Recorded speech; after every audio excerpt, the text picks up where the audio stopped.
Good morning, students of class 5, subject EVS, lesson number 2, migration of families एक जगह से दूसरी जगह क्यों जाती है उसके बारे में पढ़ेंगे. Page number 9.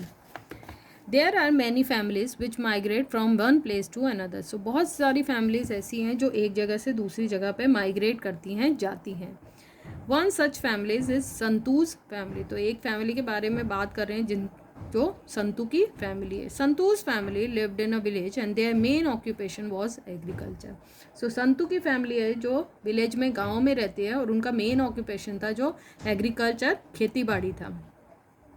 But his family had to face a big trouble due to the drought in their village. लेकिन उसकी फैमिली को बहुत एक मुश्किल फेस करनी पड़ी. वो क्या थी? उनके गांव में ड्रॉट आया, दैट इज़ सूखा पड़ा, बारिश नहीं हुई.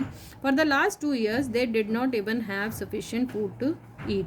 सो पिछले 2 सालों में उनके पास खाने लायक खाना भी नहीं था. That is why Santu migrated to his nephew's village with his family and cattle. तो संतू जो होता है वो अपने नेफ्यू के, भतीजे के विलेज में चला जाता है with his family and cattle मतलब उनके गाय भैंसों को लेकर. Then he arranged for a small accommodation on rent. और वहाँ पर वो एक छोटा सा घर ले लेता है रहने के लिए किराए पे. Started searching for some occupation. और नया काम ढूंढने की कोशिश करता है. After a few days he got work there and therefore he started living in that village with his family. और कुछ दिनों के बाद उसे काम मिल जाता है और वो वहीं पर ही रहने लग जाता है अपनी फैमिली के साथ. However it was not at all easy for him to live there. Soon he started missing his own village. लेकिन उसके लिए वहाँ रहना आसान नहीं था और वो अपने गाँव को मिस करने लगा. उसे अपने गाँव की याद आने लगी.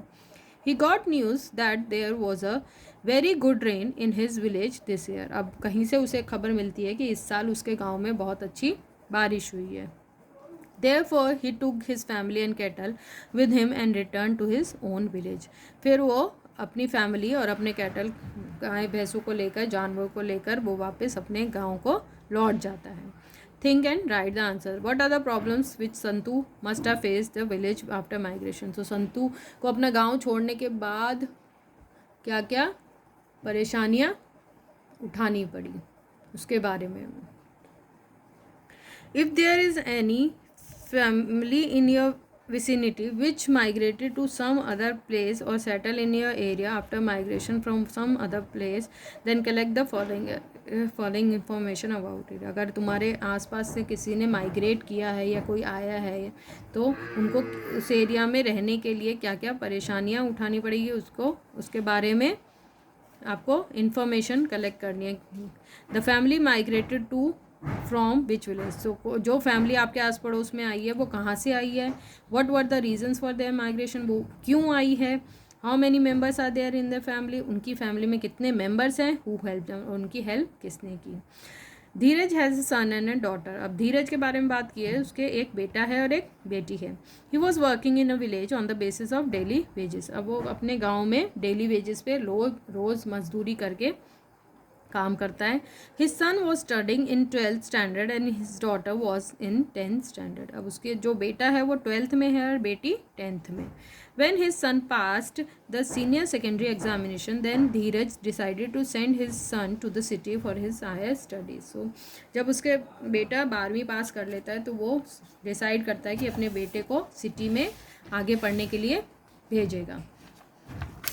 Turn page number 10. He thought that if his son went to live in the city away from his family for studying, then the expenditure of the family would increase. अब वो सोचता है अगर मैं मेरे बेटे को गांव से दूर सिटी में भेजूँगा तो पढ़ने के लिए तो हमारी फैमिली का खर्चा बढ़ जाएगा. And when his daughter completes her school education after 2 years, then he will have to send her also. और 2 साल बाद जब उसकी बेटी भी 12वीं पास कर लेगी तो उससे भी उन्हें पढ़ने के लिए सिटी में भेजना पड़ेगा. Therefore he decided that As he was working on daily wages in his village, he will migrate with his family to the city and do the similar work there also. अब वो ये सोचा जब मैं यहाँ पर डेली वेजेस पे काम कर रहा हूँ तो यही काम मैं सिटी में जाके भी कर सकता हूँ. When he moved to the city, he faced a lot of trouble in getting a house on rent. तो जब वो सिटी में मूव कर जाता है, शिफ्ट कर जाता है, तो उसको बहुत सारी परेशानियाँ उठानी पड़ती है, जैसे घर को रेंट पे लेना. As the rental charges in the cities are very high, he took a room on rent far away from the main city. So जब सिटी में जो रेंटल चार्जेस है, किराए के मकान जो महंगे पड़ते हैं, इसलिए वो कहता है सिटी से थोड़ी दूर पे ही एक कमरा ले लेता है. His family members had to accommodate themselves in that room for all their activities like living together, sleeping, cooking and etcetera. So उसकी फैमिली मेम्बर्स को वहीं उस रूम में ही एडजस्ट करना पड़ता है, वहीं अपने सारी एक्टिविटीज़ करनी पड़ती है, जो साथ में रहना पड़ता है, सोना खाना सब उसी एक रूम में करना पड़ता है. His neighbours were also new for him. जो उसके पड़ोसी होते हैं वो भी उसके लिए नए होते हैं. He had to make more efforts for daily labour. और उसे पहले से ज़्यादा डेली लेबर ज़्यादा एफर्ट करने पड़ते हैं, ज़्यादा कोशिशें करनी पड़ती है. The expenses of living were very high in the city. That is why he started working as a labor during day time, and at night he used to work as a guard to earn more. So वहाँ पर महंगाई ज़्यादा होती है, तो ज़्यादा कमाने के लिए उसे दिन में तो एज अ लेबर काम करना पड़ता है और रात को एज अ गार्ड काम करना पड़ता है टू अर्न मोर, ज़्यादा कमाने के लिए. But he decided to go back to his village after the completion of higher studies of his children. लेकिन वो डिसाइड करता है कि जब उसके बच्चों की स्टडीज़ कंप्लीट हो जाएगी तो वो वापस अपने गांव लौट जाएगा.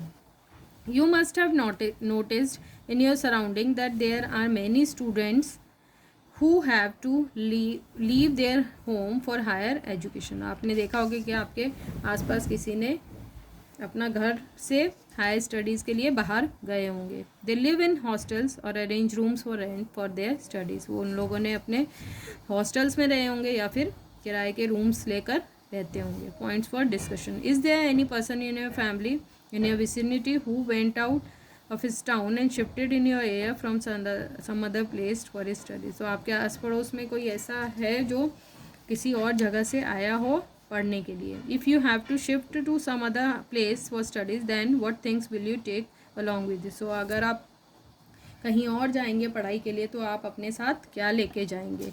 If there are some students of your school living in a hostel for their studies then gather information about the like what type of work they have to do their own. So कुछ बच्चे होते हैं जो hostel में रहते हैं, आपको information लेते हैं कि आप उनका जो खर्चा है वो किस तरह से उठाते हैं, वो किस तरह से काम करते हैं. What are the reasons due to which people migrate. कुछ ऐसे रीजन्स होते हैं कि लोग एक जगह से दूसरी जगह जाते हैं, वो क्या हैं. How do their children complete their studies. उनके बच्चे स्टडीज़ कैसे कंप्लीट करते हैं. What facilities arrangements people have to make when they want to settle down at some new place. और उनके बच्चों के लिए उनको क्या अरेंजमेंट्स करनी पड़ती है, उन लोगों को क्या फैसिलिटीज़ और अरेंजमेंट्स करनी पड़ती है दूसरी जगह पे शिफ्ट करने के लिए, सेटल होने के लिए. Govind Ram and his family lived in Janiyan village. तो गोविंद राम के बारे में उसकी फैमिली वो जानियन विलेज में रहते हैं. He had a small general store there. वहाँ पर एक छोटा जनरल स्टोर है. The earning from the shop were only sufficient to fulfil basic needs of the family. लेकिन उनकी अर्निंग सिर्फ इतनी होती है कि वो अपनी बेसिक नीड्स को ही पूरा कर पाते हैं.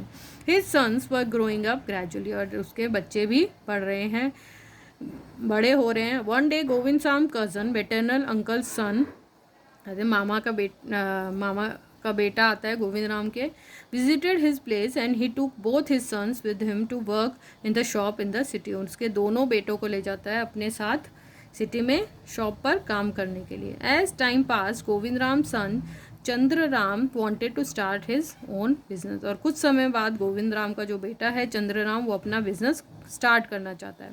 For this they have to face a lot of problems like shortage of money, unavailability of proper space etcetera. इसके लिए उसे बहुत सारी प्रॉब्लम्स फेस करनी पड़ती है, जैसे पैसे की कमी और जगह का ना मिल पाना. But they didn't give up. लेकिन वो हार नहीं मानते. Their relatives help them and soon their business started giving them good returns. उनके रिलेटिव्स होते हैं, उन्हें हेल्प करते हैं और धीरे धीरे उनका बिजनेस सेटअप हो जाता है और अच्छी अर्निंग हो जाती है. They call their family to live with them in the city. और वो अपनी फैमिलीज को अपने साथ सिटी में रहने के लिए बुला लेते हैं. Living together their brothers and sisters started studying in the city. और जब सब साथ में रहते थे उसके भाई बहन सिटी में ही पढ़ने लग जाते हैं. Today they were all well settled in the city running their business. आज वो सारे वेल सेटल्ड हैं, अपना बिजनेस चला रहे हैं सिटी में. But they still miss their parental village. लेकिन वो अपना गांव भी मिस करते हैं. They visit their village on special occasion. और कभी कभी स्पेशल ओकेजन्स पे वो अपने गांव जाते हैं. Explore. Who are the people in your vicinity living in the same place for more than 10 years. तो आपके आस पड़ोस में ऐसा कौन है जो 10 साल से पहले से भी रह रहा है. What is the difference between their homes and homes of the families who change their place continuous. So उन लोगों के घरों में जो परमानेंटली कहीं रह रहे हैं या फिर उन लोगों के घरों में जो चेंज करते रहते हैं, क्या डिफरेंस है. During rainy season which families in your surrounding leave their home and live in the fields for agriculture. Rainy season में जो है वो कौन से लोग हैं जो अपने घरों को छोड़कर आसपास के खेतों में रहते हैं जो एग्रीकल्चर करते हैं. During that time how do their children go to school from there. अब जब माँ बाप एग्रीकल्चर का काम करते हैं तो उनके बच्चे स्कूल कैसे जाते हैं. Who brings for them the things required for their daily use. और उनके बच्चों के जो ज़रूरतें हैं वो कैसे पूरी होती हैं. There is a town named Galiyakot in Dungarpur district. एक टाउन है गालियाकट नाम का जो डूंगरपुर डिस्ट्रिक्ट में है. Here the world famous holy shrine of Muslim saint Fakhruddin, Sheetla Mata temple, Jain temples and Somnath temple which are an excellent example of architecture. और वहाँ पर एग्जाम्पल्स ऑफ आर्किटेक्चर जो आर्किटेक्चर वैल्यू से बहुत अच्छे हैं. That is Muslim saint Fakhruddin, उनकी कब्र, शीतला माता का मंदिर, जैन टेम्पल्स और सोमनाथ टेम्पल वहाँ पर सिचुएटेड है. Due to the construction of Kadana dam in Gujarat state this area became low lying area. So जब गुजरात स्टेट में कदामा डैम बनाया गया तो ये एरिया था लो लाइंग एरिया, मतलब निचले एरिया में आने लगा. Water started accumulated in the town during the rainy season. और जब लो लाइंग एरिया है, निचला एरिया है, तो पानी जो बारिश का पानी था वहाँ भरने लग गया during rainy season. Therefore the government constructed houses for the people at another place. और इसीलिए गवर्नमेंट ने लोगों के लिए घर बनाए दूसरी जगह पर. And also provided the facilities like schools hospitals. और वहाँ पर स्कूल्स और हॉस्पिटल्स भी खोले गए. Today this place is known as rehabilitation colony. और इसलिए उसको आज रिहेबिलिटेशन कॉलोनी कहा जाता है. But there are some people who haven't left their farms fields and are still living there. लेकिन कुछ लोग ऐसे हैं जिन्होंने अपना घर, अपने खेत नहीं छोड़े हैं लेकिन आज भी उसी एरिया में रहते हैं. Think an answer. Due to the construction of dam the people living in that area had to leave their homes. Why. So आपको क्यों लगता है कि कंस्ट्रक्शन होने से डैम की लोगों को अपना घर छोड़ना पड़ा. Why are the dams constructed. Dams क्यों बनाए जाते हैं. If you are given a responsibility to rehabilitate people in new place which facilities will you provide to them. अगर आपको ऐसी रिस्पॉन्सिबिलिटी दी जाए कि आपको लोगों को दूसरी जगह रिहेबिलेट करना है तो आप क्या फैसिलिटी प्रोवाइड करेंगे.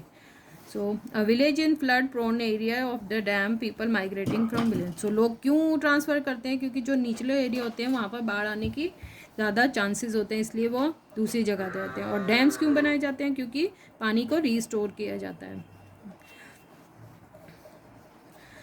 Earlier, the food, clothing and shelter were the basic needs of the people, but now food, clothing, shelter, education, employment, other comforts have become the basic necessity. पहले सिर्फ बेसिक नेसेसिटी में food, clothing और shelter रहता था, रोटी, कपड़ा और मकान. लेकिन आजकल एजुकेशन, पढ़ाई, एम्प्लॉयमेंट, काम धंधा होना और दूसरी कंफर्ट चीज़ें, दूसरी चीज़ें जो हमारी डेली लाइफ की ज़रूरतें बन चुकी हैं.